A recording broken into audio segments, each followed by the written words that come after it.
Hello, hello. I think everyone is coming in. Thank you for your patience for a couple of minutes, just with some technical things. So to let everyone know, we've got cameras off and microphones off, but we would love questions to come in from the start, and Kate's going to be answering those after she shares some of the stories. So let me welcome you, as always, to this amazing Reading for Life project, and we're here to celebrate really the power of stories, and the most important story being the one that we tell about ourselves. So that's why I care about this. I specialize in confidence and helping people with the story they tell themselves about who they are and what they can achieve. So again, just to welcome you to why we've set this up with a little story about a man called Hugh, who started the charity that have set these calls up, called Children Today. And he was a dad of two children, and he was taking them on bike rides and on trikes and things by the beach where they lived. And then he realized, gosh, what about children that might have a disability of some kind? What if they can't use trikes or go-karts or something like that?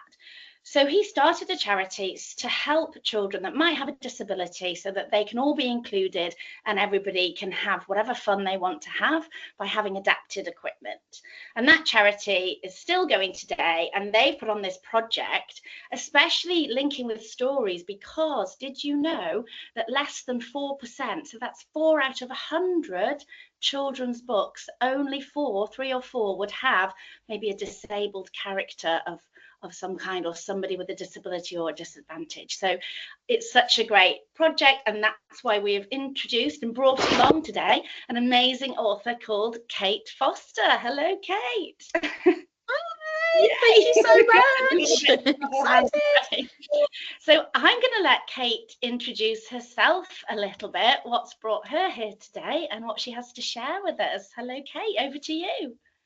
Thank you so much, Kate. I always love hearing that wonderful story about how Children's Charity Today was set up. It's so inspiring, and it's so wonderful to meet other people who are passionate about representation of neurodivergent and disabled people and children in literature as well.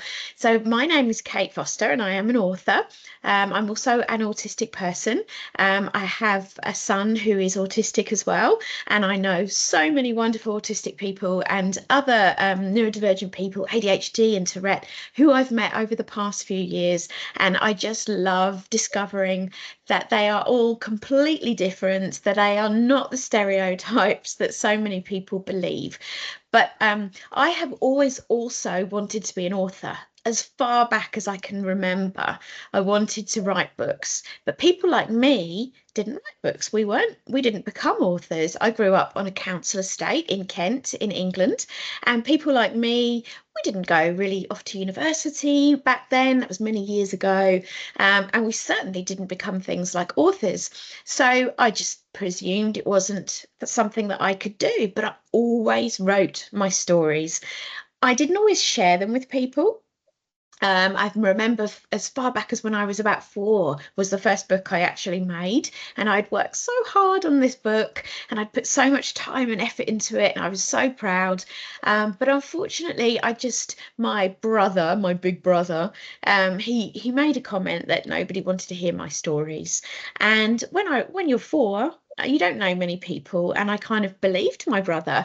Obviously, he didn't mean it. He was just being a big brother. So yeah, all through my childhood, through my teen years and my 20s, I was writing stories, but I never shared them with anybody. Not until I got a little bit older and I had my own children, and I started to think it would be really, really good and important for people to read books, happy books, positive books that starred autistic kids. And so that's why I do what I do now. And thankfully, people seem to like my books, I think, maybe. And there are I lots more absolutely coming. love them. Oh, thank you. There are lots more on the way. So yes, it's pretty wonderful job. Oh, amazing. And what book do you have to share with us today? Well, today I'm going to be reading from and telling everybody about Harriet Hound. Now, this was the third book that I wrote and had published, and Harriet Hound is a very, very special little girl. Harriet Hound is autistic. Her family have a rescue shelter for dogs, and Harriet is also a superhero. And I don't know if you can guess from the cover what her superpower might be. I mean, I know it's a little bit of a mystery, but yeah, it's the dogs. It's the dogs from her family rescue shelter, which is called Hounds Rescue. And so whenever there is trouble afoot in the town of Labrador, which is where Harriet lives, she thinks about all the dogs back at the rescue shelter and which ones will be perfect to help save the day and make everybody safe and happy again. And then she calls them. And obviously, the most perfect outfit anybody can ever wear is pajamas. They're comfortable, they are easy to put on, and they're just the best. So naturally, Harriet's superhero costume is her magical dog pajamas. So yes, that's what I'm I'm going to already read in to you love today. with that book. I mean, what a brilliant. It's kind of like, why we need a superhero with dogs in every village, in every town, I think, because it just makes complete sense. I can't wait to hear the part that I wish you could read the whole book. I think we would all be here with you. But I know we can't do quite that much today. So have you got a section you're going to share with us? Most definitely, yes. Well, the good thing about Harriet is that inside this book, there are actually 3 mini adventures. So there are 3 stories, each with 8 chapters. And at the end, there's beautiful illustrations throughout and big words to break up the text and make it really nice and easy to read and follow. But at the end of every single story, there is also a doggy fact sheet. So all the doggies that appear in the stories, they have their own little fact sheet at the end. And there's also, right at the end of the book as well, Harriet has her own guide for rescuing a dog, because we do have to think very carefully before we bring dogs home from the rescue shelter. So I am going to read today from the second story in the book, which is called Harriet Hound and the Sudden Storm. So I'm going to read as much as I can in the time that I have, and hopefully you'll get to see Harriet in action. That's the plan. So here we go. Chapter 1. Today is Wednesday. Today is a school day. Today is the day Miss Boyle's class, that's my class, are going on a day trip. I go to Labrador Open School, which is the absolute best because we get to go outside on school trips all the time. I love bucket loads of nature. I always take my notepad and pens on day trips so I can sketch and list all the birds, animals, insects and plants. Some places Miss Boyle's class have visited over the past couple of years include Eagle Point Bushwalk, Treetops Wildlife Sanctuary and Bassett National Park. Dogs are my favourite animals in the whole expansive entire world, but I love all animals. My top 5 animals are dogs, polar bears, rhinoceroses, red pandas and field mice. They are brilliant at jumping. I love searching for information about animals, even strange ones that I've never heard of. I think all wildlife is unbelievable, fantastic, special. One day, I hope I get to see every single animal, bird, insect and plant there is, plus all the new species that scientists and explorers discover every day. Nature is amazing. Sometimes the children, teachers, classroom assistants and parent helpers travel on a small bus to reach the destination of our school trip. I don't like going on the bus very much, so Mum or Dad drive me instead. I like familiar things, and our car is familiar with its quiet, rumbling engine. Today, Dad is coming, but we only have to drive a very short distance because our school trip is to the Labrador wetlands, which are only 6 minutes away. I cannot wait. Right now, I'm sitting on my bed and staring out of my bedroom window. It's 9:36 a.m. and we're meeting the rest of my class in 24 minutes. There are so many clouds in the sky today. It's been raining a lot the past few weeks. and the ground is squidgy and squelchy and swampy. But I don't mind because I like rain and I have big waterproof boots to wear. I love the sucking sounds wet mud makes as I sink into it. There's a knock knock at my bedroom door. Dad pokes his head in and says, "Are you ready?" I am so excited. I stim, flapping my hands out to the sides and then closer to my ears.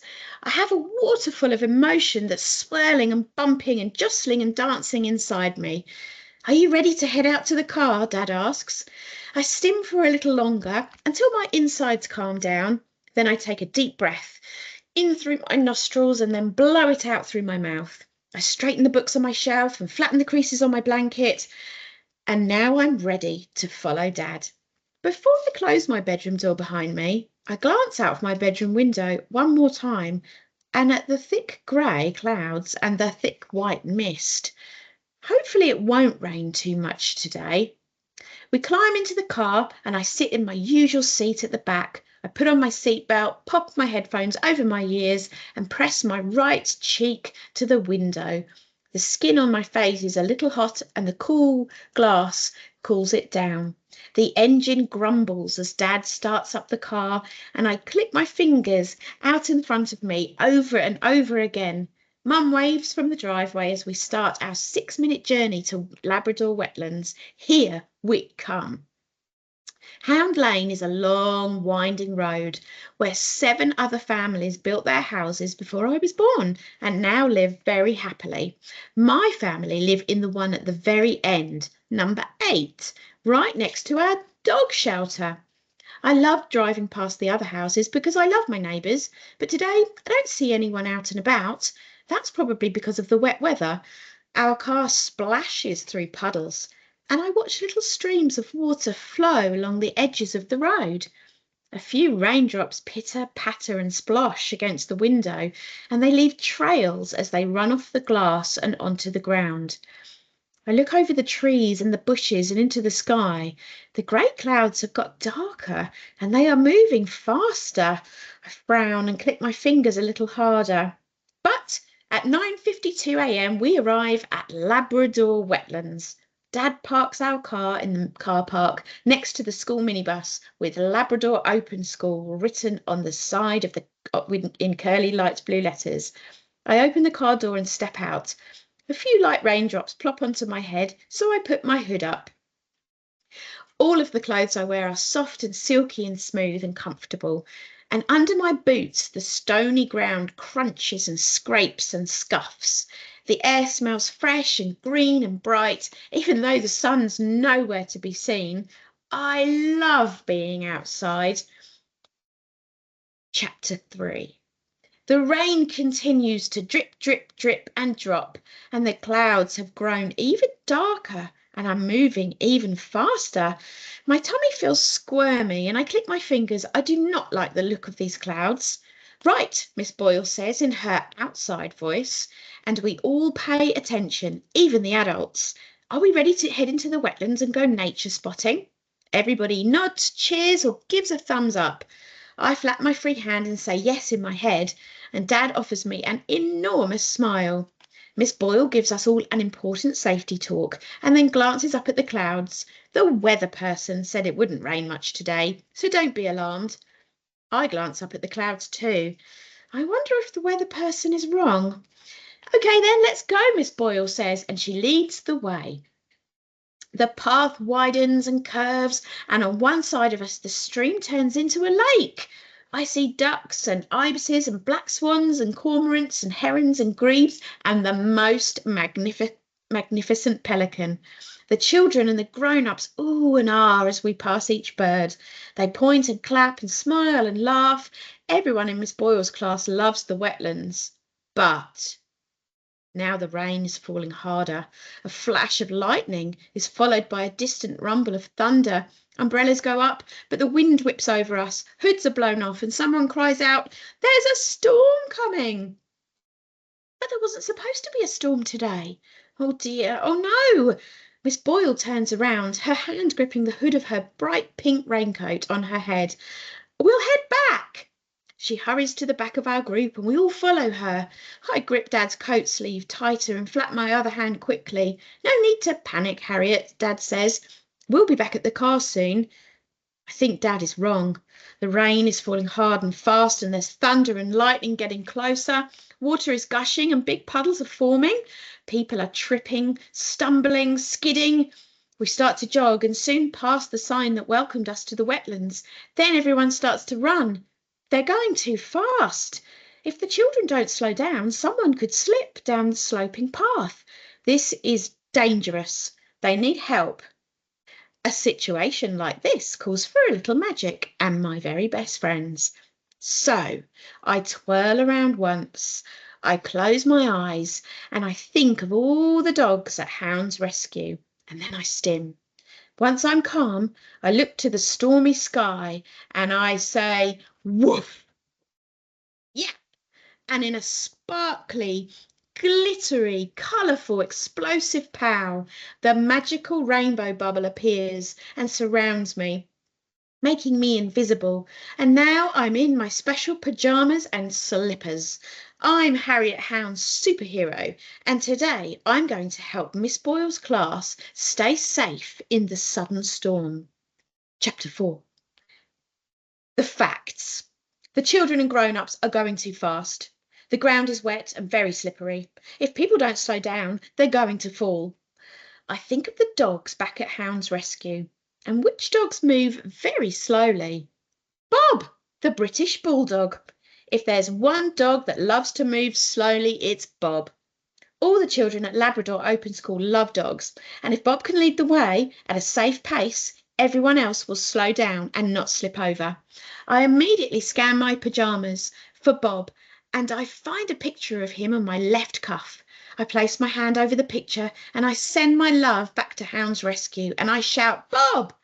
Zap! Bob appears in front of me within the magical, powerful bubble. He's huffing and puffing, his wrinkly, chubby face with wonderful wonky teeth, smiling up at me. Bob, we have an emergency. The ground is too slippery and someone might fall. You need to slow the children down. Can you help? Bob woofs and then waddles away, the rain falling onto his short brown and white fur. I twirl around and magic out of my pyjamas and back into my clothes. Bob trots in front of the running group and sits until they all slow down and wait behind him. He then plods slowly down the sloping path, his rolls of skin wobbling and swaying to and fro and side to side. The children follow, placing their feet down carefully all the way to the bottom and onto the flat ground. Where did this dog come from? He helped us and no one slipped over. It worked. Bob is a superstar. Miss Boyle's class has started hurrying again, but then there is a great bolt of lightning, followed by an enormous clap of thunder that startles everyone. People scream and shout and cry. My heart beats very fast. The covered picnic area where we can escape the rain isn't far now, but the children in my class are too frightened to keep moving. We can't stay here. We need to get under cover. We need to be brave. We need a friend to show us the way. And I have an idea. One more chapter I think we've got time for. Chapter 5. I twirl around once.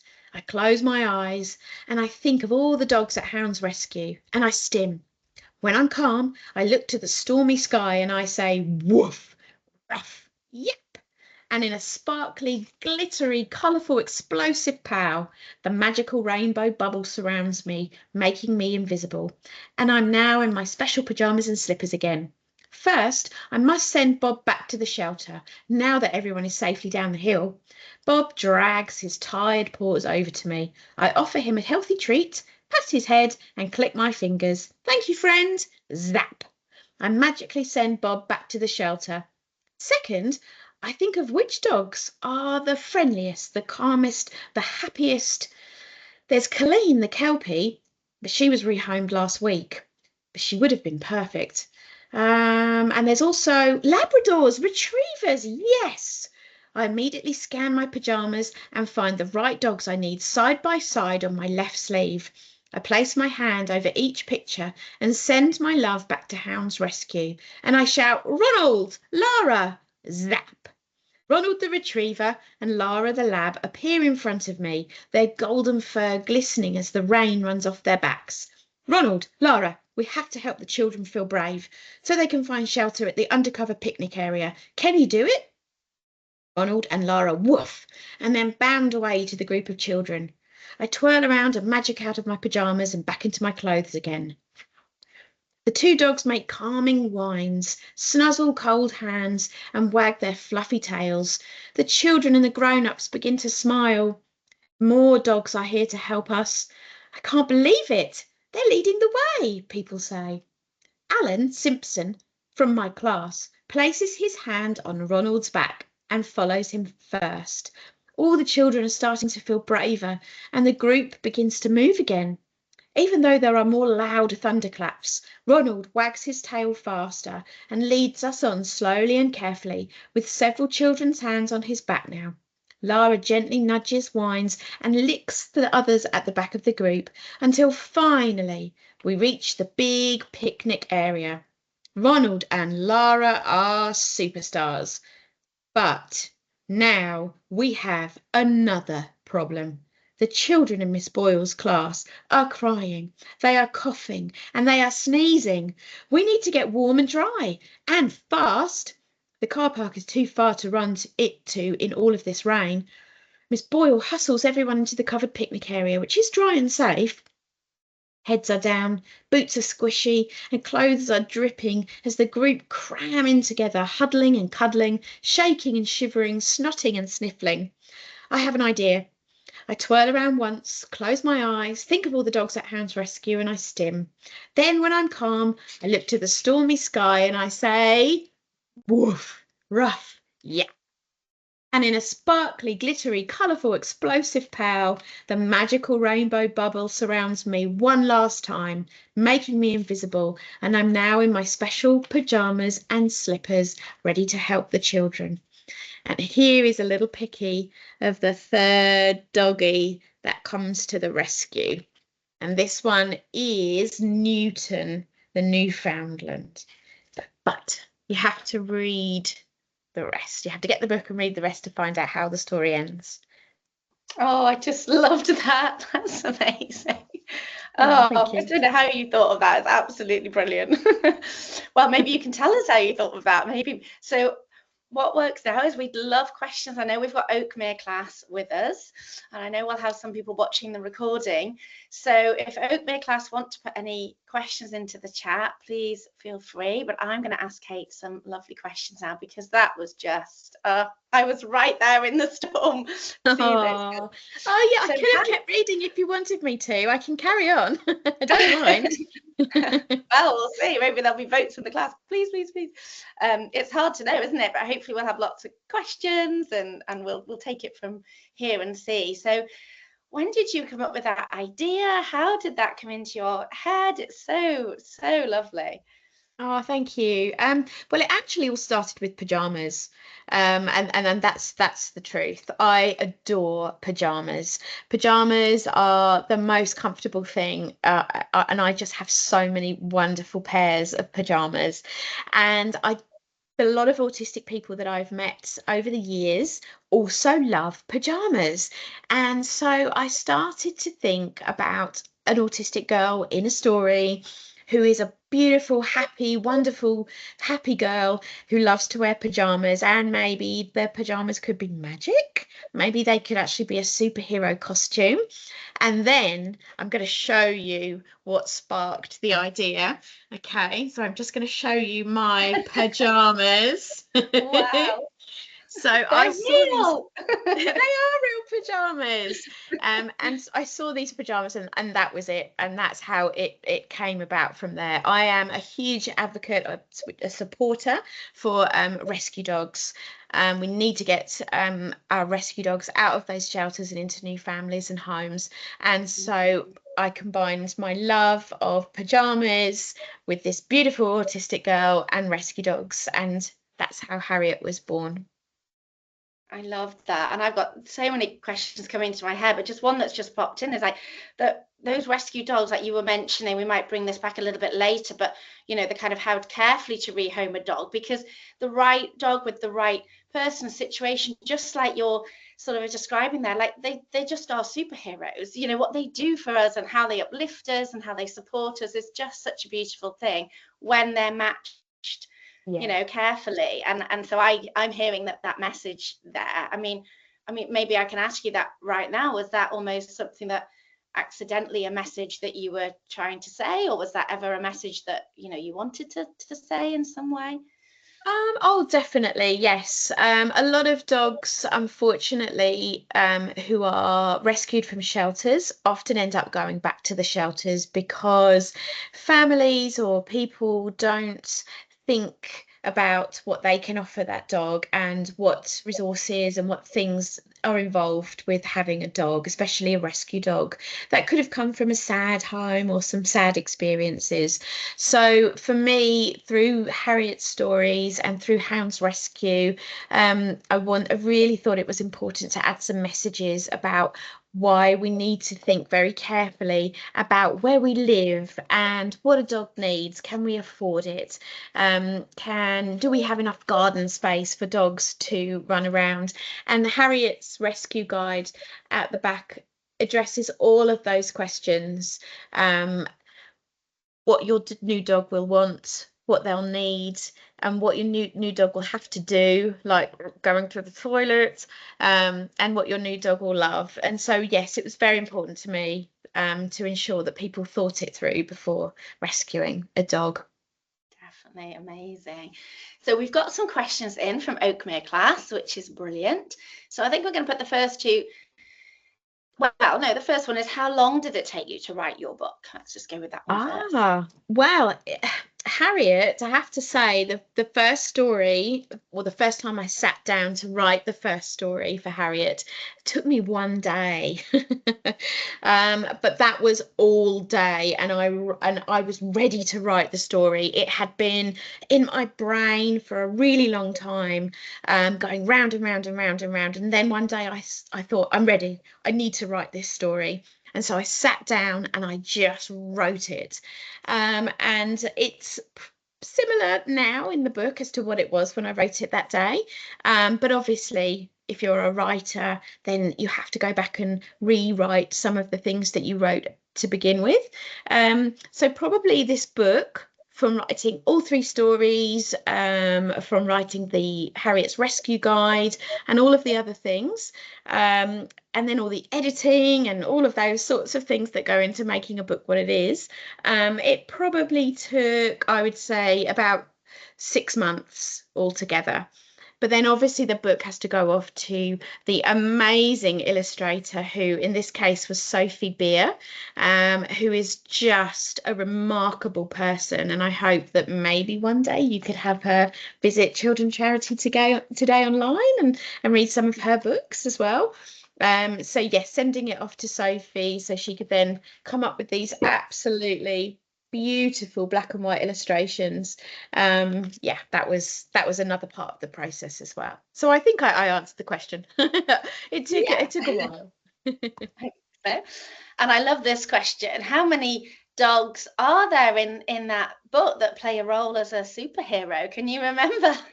Yeah, well, oh gosh. Okay, so here is a thing that I love. I like order and I like routine and I like patterns. So in every single story, there are exactly 8 chapters, and there are also 3 times that Harriet calls on a dog. So in every story, there is at least 3. Now, sometimes, as you saw with the Southern Storm, she called 2 dogs at once, and she does do that in another story as well. So I think all in all, 2, 4, 6, 8, maybe there are 11 dogs who come to the rescue.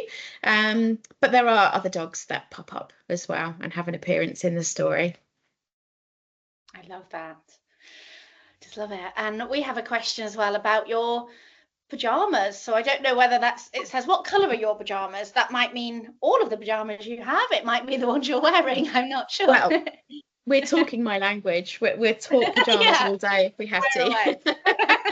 So the pajamas that I have on are pink, so just like Harriet's. But funnily enough, here's a little fact for you.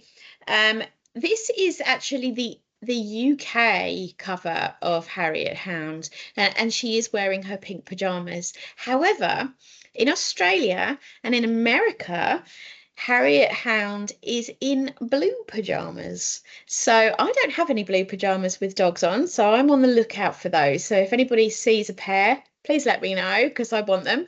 But yeah, so the pajamas I have on today are pink ones with the doggies on, but I probably have pajamas in every colour. I have so many pajamas. It's actually quite ridiculous. Brilliant. And I'd love to ask you, so Oatmeal class, do keep putting more questions in, but I wanted to ask you a bit about that. You mentioned a few times in the story about kind of tactile things, how Harriet liked to wear, she was wearing soft clothes, and how she had her headphones on, and the cool of the glass. It was beautiful details. And also you mentioned the word stim. Like, could you tell us a little bit more about those details and what they... Yeah. Of course, yeah. So a lot of obviously Harriet is autistic.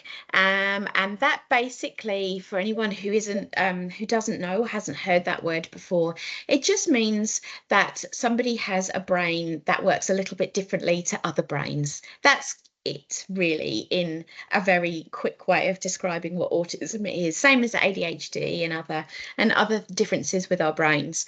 But being autistic actually affects how we experience the world, and different environments and people.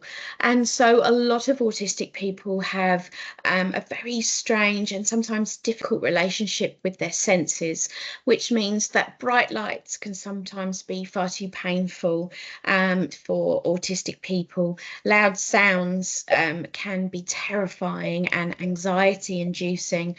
Clothes, oh goodness, clothes are probably my biggest issue, as I expect you've guessed now with them talking about pajamas.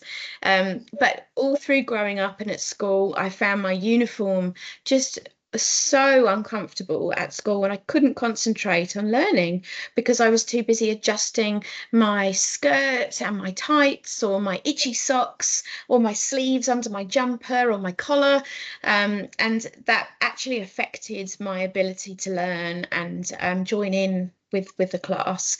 And so, yes, lots of autistic people have similar experiences with senses. We call it either hypo or hypersensitive, because there are some autistic people who actually crave certain lights and sounds. It calms them and makes them feel better. So maybe a certain song, or a lava lamp, or something like that.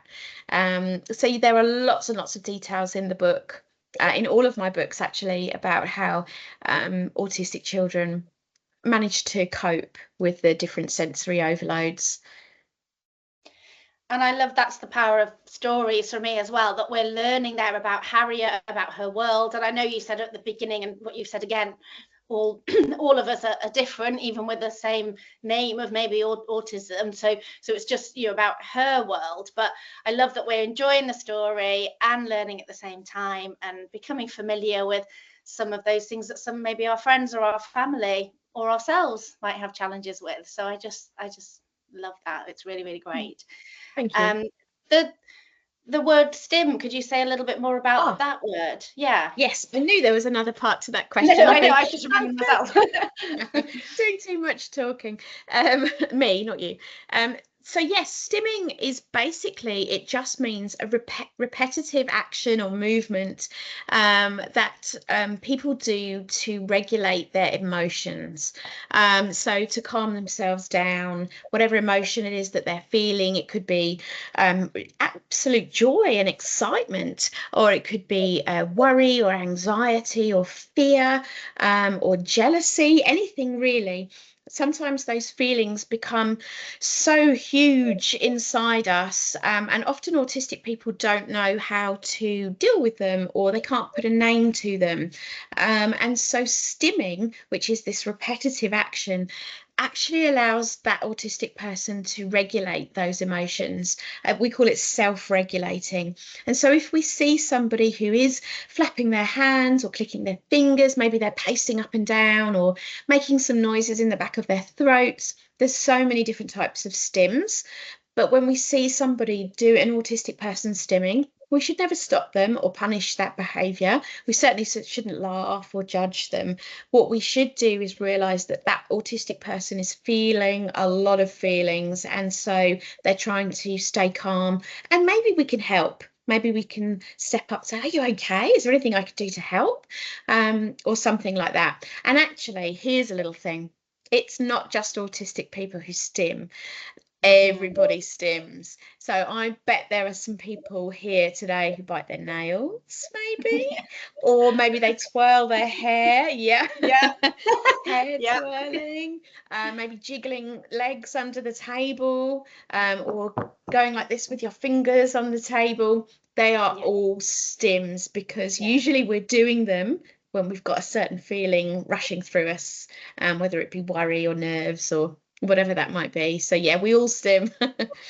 Yes, I was thinking that as you were saying it, it's kind of a very normal thing to have to process emotions, and we may do that all in different ways without even realizing, like you're saying, that is what we're doing, is to process, emotions. So we might not even notice ourselves. So yeah, definitely. I'm a hair twirler, and I have my nails like kind of hardened so I don't bite them because otherwise I would. Very good idea. You can't tell. But oh yes. So we have a question again from Oatmeal Class of how many books you've written. Well, that's a big question. I've written loads of books, so probably 25 books. Now, that doesn't mean that all of those books are published. Most authors that you will meet or speak to or read about will probably have written a lot of books, as well as the ones that are published in bookstores and libraries. So I have 3 books which are published in England, in the UK. So obviously Harriet Hound. Before Harriet came The Bravest Word, and before The Bravest Word came PAWS. So these are the 3 books which are published in the UK and available for you to borrow from the libraries or buy from the stores. In Australia, I have more books published. So over here, I currently have 5 published books. But I have a book coming out later this year, which is actually a scary, funny, sci-fi camp, sports camp book. So that comes out later this year in Australia. And then a series about a boy who travels all around the world solving mysteries to do with nature and wildlife. And maybe there are more books after that, ones I can't talk about yet. Wow, so cool. I've got another really great question written here that's not on the screen, but it says, are any of the characters in Harriet Hound or the dogs based on real people, real dogs or real people?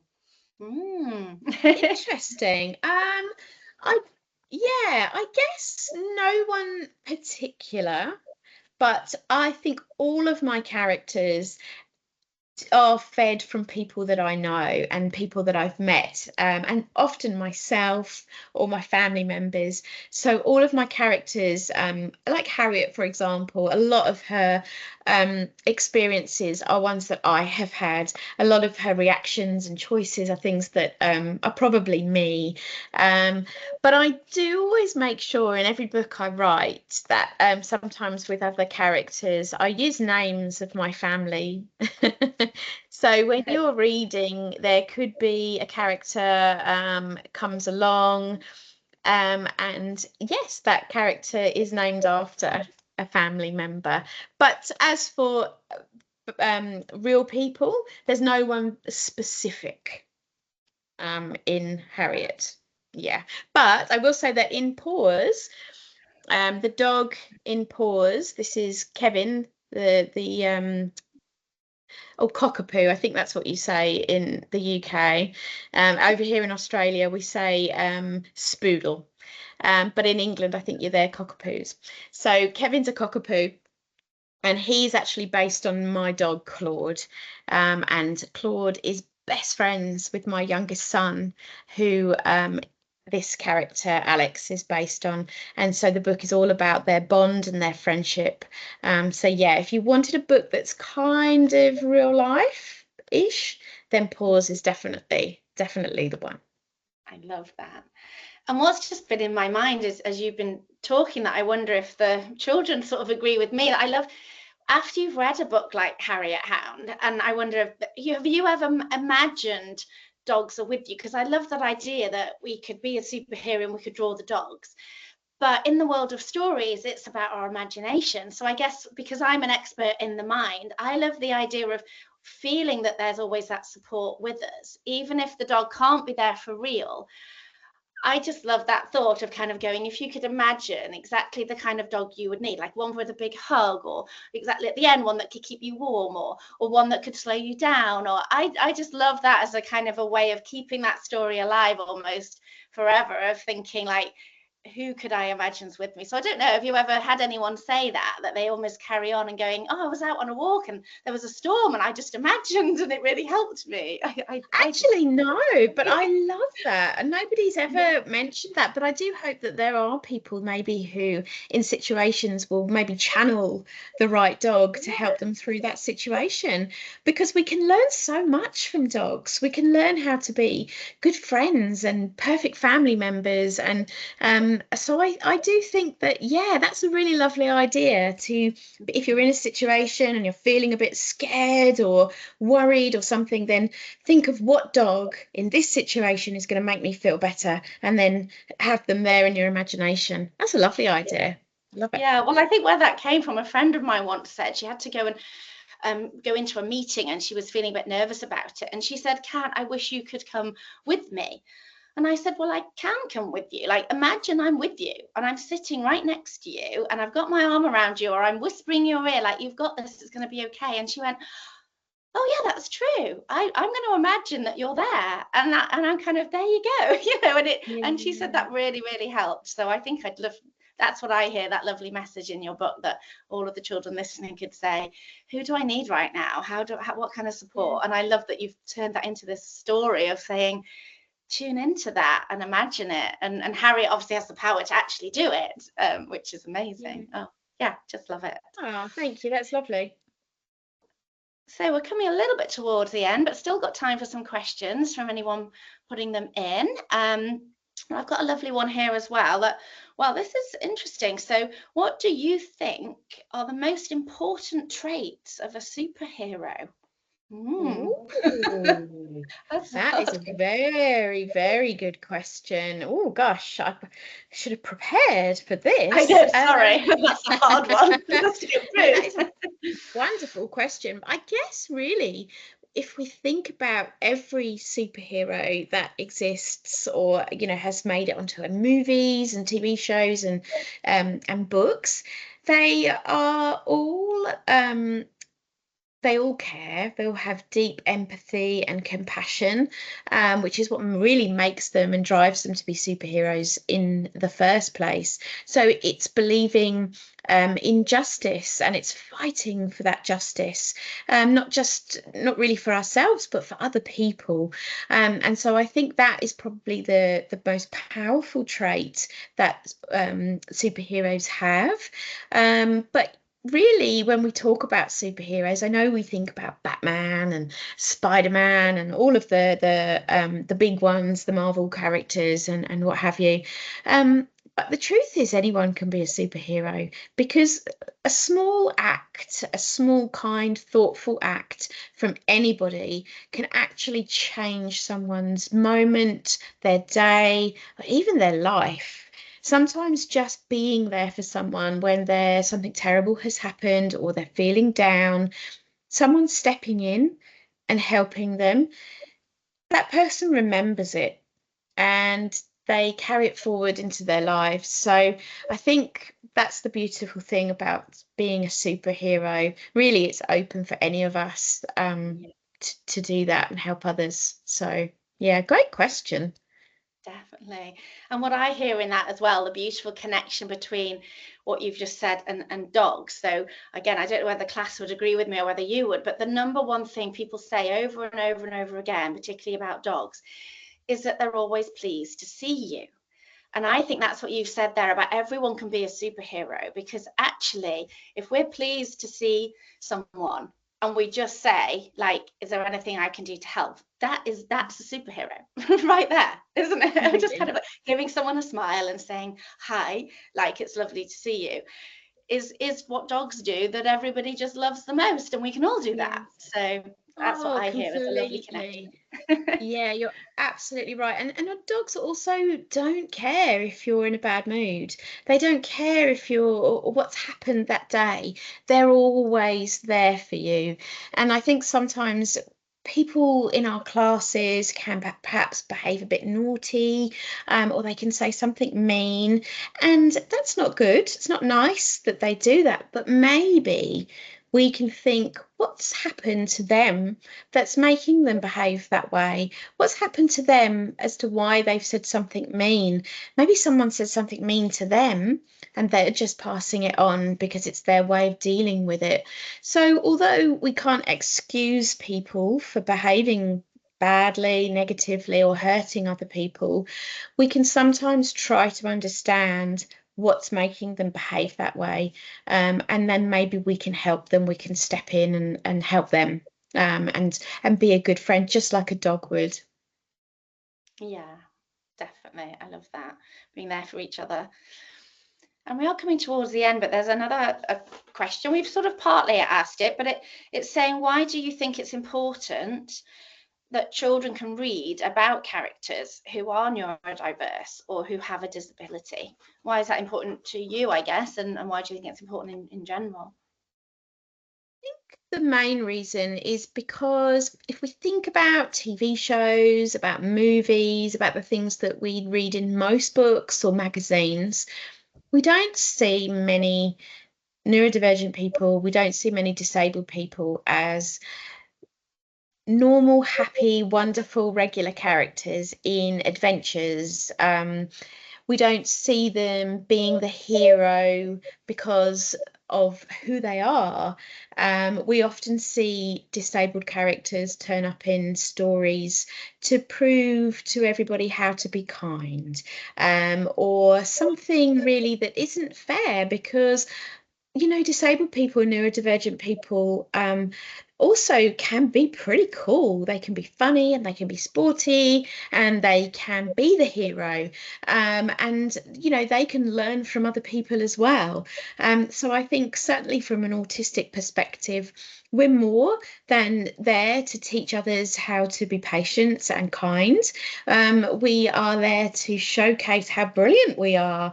And I think the other reason that I think it's really important that we read books with disabled and neurodivergent characters is because there are things called stereotypes. So with the case of autistic people, we often think of them as really good at maths, or really good at drawing, or they don't speak, or they don't make friends. But maybe that's right for some autistic people, but the truth is autistic people are completely different from one to the next. So I think reading a range of books that have autistic characters shows you that they're all different and they all have skills and strengths and goals and dreams just like everybody else. So yeah, I think it's super important that we just keep stacking our bookshelves with a range of characters with different abilities and disabilities. Super Yeah, important. and that's what's brilliant about Harriet Hound and your other books. Absolutely brilliant. So I think I've got two questions left, and then we're going to close the call. So unless one comes in at the last minute. So the second to last question I'd love to ask you, in that excerpt that you read, you described, I think it was Harriet's top 5 animals. So I wanted to ask your top 5 and whether they're the same. Oh my I've gosh, written can I them say? down, so I wonder if the children can remember. It was dogs, polar bears, rhino, red panda, and field mouse. Have I got that right? Yes, exactly. Yeah. And actually in the book, I missed out a couple of things that she says why she loves them as well. Obviously dogs. And if I was allowed, I'd probably have that for 2, 3, 4, and 5 as well, but I can't. So number one is obviously dogs.